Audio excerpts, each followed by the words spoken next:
Howdy guys, today we're going to be talking about the Sony 16-50mm, the iconic kit lens that has come with the Sony a6000 and a lot of their subsequent APS-C cameras.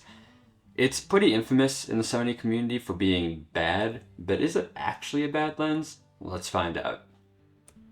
So the first thing you'll probably notice about this lens is that it is, in fact, absolutely tiny. I think it measures about an inch long or about 3 centimeters when not extended, and it weighs, I want to say, about 5 ounces and like 135 grams. It is made, I think, mostly of plastic, and let me tell you, when you touch this thing, it definitely feels, cheap and flimsy.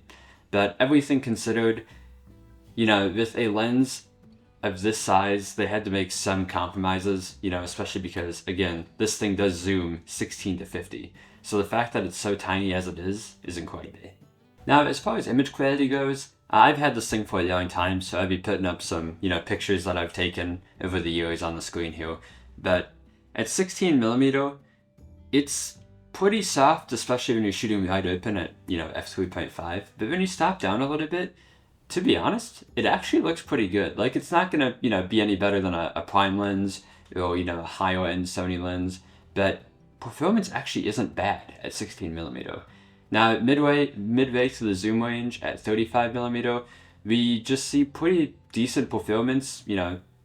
Centers look pretty good. Corners are a little bit soft, but they do, sharpen up a little bit when you stop down. And then finally, at 50mm, sharpness is pretty good when shooting wide open. That being said, that is, 5.6. So, you're not going to be taking amazing portraits with this with like incredibly bokeh and background blur, but, it does look pretty good. There are a few caveats though. Then you shoot wide open at pretty much any, filter range. You do get a good bit of vignetting. This can be fixed in post-processing, as you know, but you do run the risk of introducing a little bit of digital noise around the edges as you push up those shadows. And then distortion, when shooting on the wide end of the spectrum here, you do get a pretty heavy amount of distortion. Again, you can fix it in post-processing, but if you're shooting straight lines such as like architecture or something like that, you might see a little bit of bending even after correction. Besides that, the lens handles chromatic aberration and flaring excellently, and I have pretty much no complaints when it comes to those two. So next up, let's focus on focusing. So this lens is pretty much a decade old at this point. I think it came out for the NEX lineup, I want to say in about 2013. Maybe it was a year after that, I can't quite remember. But in any case, autofocus, it's not bad, but it's definitely not going to be anywhere close to what you're going to get on a new lens. Like, newer Sony lenses are amazing, obviously. This thing, you'll get a decent bit of hunting in low light conditions. It's not always the fastest to focus, but it does do the job. Now finally, we get to video performance, and honestly, I think that's where this lens shines the most. So, again, this thing has a bad reputation for, delivering kind of lackluster pictures. Like, it's not super sharp, it's kind of flimsy, that sort of thing. But it does have a major strength that I want to highlight, and that's the fact that this tiny little thing has built-in stabilization, which is just insane to me.